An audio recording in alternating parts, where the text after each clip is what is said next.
ta gueule, c'est pas Père Castor, mais c'est Père Ami ou Padre Ami pour toi. Team Repso, la famille, c'est Ami. Aujourd'hui, on va voir avec du retard le chapitre 382 d'Hunter x Hunter qui était juste énorme.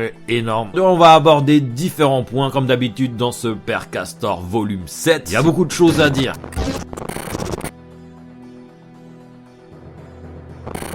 Tout d'abord, on se retrouve le vendredi 13 août, c'est-à-dire le lendemain du chapitre 381. Comme à son habitude, le prince Alkenburg vient visiter le roi et essaye de le convaincre une énième fois d'arrêter la guerre de succession. Mais cette fois-ci, il utilisera la manière forte. Il n'est plus question de lui remettre une lettre, mais de lui remettre un plomb dans le crâne. Les gardes d'Alkenburg prennent par surprise l'armée royale et les tiennent en otage pendant qu'Alkenburg rend visite au roi en one versus one, en tête à tête. Il lui a fallu 4 jours pour que les gardes du roi ne soient plus en position de défense. Tout était calculé de la part du 9e prince. Dans la suite, il braque directement son daron en lui expliquant qu'il n'était pas du tout au courant de cette guerre de succession. Bref, Alkenburg pose ses yeux coups et dit à son père, soit tu mets un terme à cette barbarie, à cette tuerie, soit je te tue. Le problème, c'est que le père n'a apparemment plus aucun contrôle sur cette guerre. En tout cas, Alkenburg décide de tirer sur le roi. Mais la balle, écoutez la famille, elle semble arrêtée par la bête de naine du roi. Ensuite, le roi, il explique qu'il a un rôle à jouer dans cette cérémonie et qu'il ne crèvera pas tant que la guerre n'est pas finie. Est-ce que c'est une référence à la chambre noire? Je sais pas si tu te rappelles, mais c'est une salle où t'as 14 cercueils ou sarcophages qui se trouvent dans cette salle. D'après l'assistant du roi, il a dit que ce cas de figure était prévu. Du coup, les gardes du 9e prince et le prince lui-même ne recevront aucune pénalité pour ce qu'ils ont tenté de faire. Bref, là, le prince, il est acculé, il a envie de se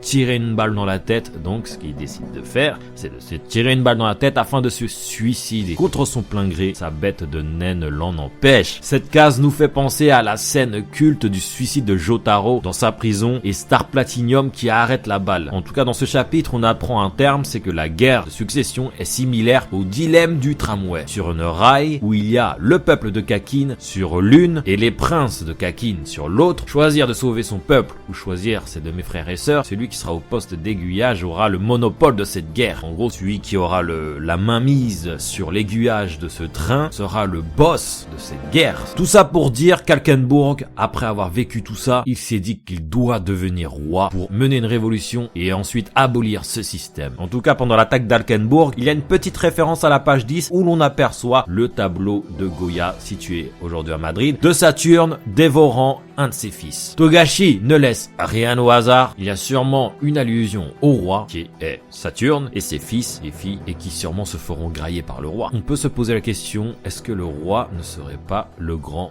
mastermind de cet arc, celui qui est l'aiguilleur justement du train?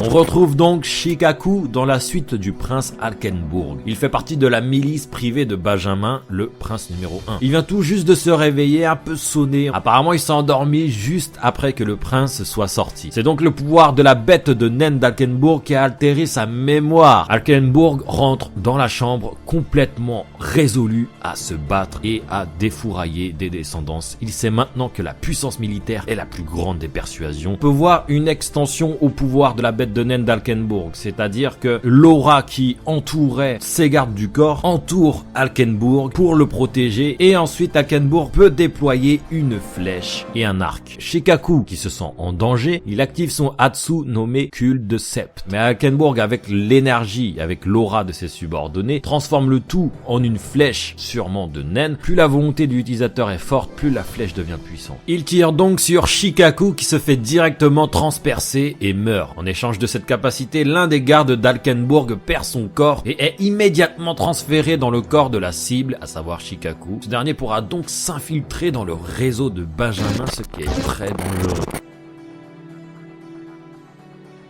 Depuis la chambre 1014, Kurapika a ressenti cette démonstration de puissance. C'était le même ressenti que lorsqu'Alkenburg et ses gardes étaient en communion après la mort du prince Momodze. De plus, on apprend à la page suivante que le prince Salé Salé est finalement assassiné par Ushoshi, le garde qui a remplacé Rihan dans le chapitre 380. Tu sais, celui qui avait une queue de cheval.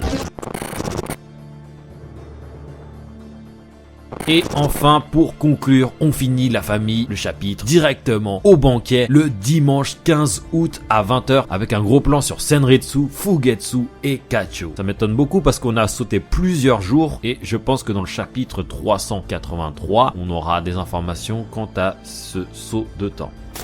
Bon la famille, on se retrouve en fin de vidéo pour conclure et les points à retenir en gros par rapport à ce chapitre. Tout d'abord, Alkenburg a un nouveau pouvoir. Enfin plutôt, il a éveillé sa bête de naine et il est déterminé à devenir roi. Ce qui peut mettre de l'épice dans l'intrigue de l'histoire. Ensuite, Kurapika suspecte qu'il se passe des choses aux alentours. Au niveau de l'énergie, au niveau du naine, au niveau de l'aura, il se passe des choses autour. Il commence à suspecter des choses mystiques. Il y a Salé qui vient de se faire sucrer, qui vient de se faire assassiner. Et on peut remarquer que de plus en plus de princes se font buter et ça m'étonnerait pas que dans le prochain chapitre, parce que oui je ne l'ai pas encore lu à l'heure où je fais cette vidéo, ça m'étonnerait pas qu'il y ait encore des princes qui meurent. Et enfin on a le banquet royal à la famille, on a le banquet qu'on attendait tous depuis longtemps où tous les princes sont réunis, où Senritsu devra appliquer le plan avec Kacho et Fugetsu, on ne sait pas ce qu'elle va faire. Et puis voilà, ce chapitre il finit en beauté, c'est un chapitre magnifique, c'est un chapitre qui nous a montré des planches magnifiques et qui augmente d'un coup la tension et qui est beaucoup plus compréhensible par rapport au précédent chapitre parce qu'il y a moins de texte, il y a plus d'actes. Vous voyez ce que je veux dire. En tout cas, merci d'avoir regardé cette vidéo la famille, ça me fait plaisir et ça fait aussi plaisir à Triple Hunter, celui qui fait le script des Pères Castors en ce moment. N'oubliez pas de nous follow, comme d'habitude, tous les liens sont dans la description. N'oubliez pas la famille de rejoindre le Discord, la famille, lien dans la description pour discuter d'Hunter x Hunter et autres. On se dit à la prochaine pour une nouvelle vidéo. C'était ami Team Rip here.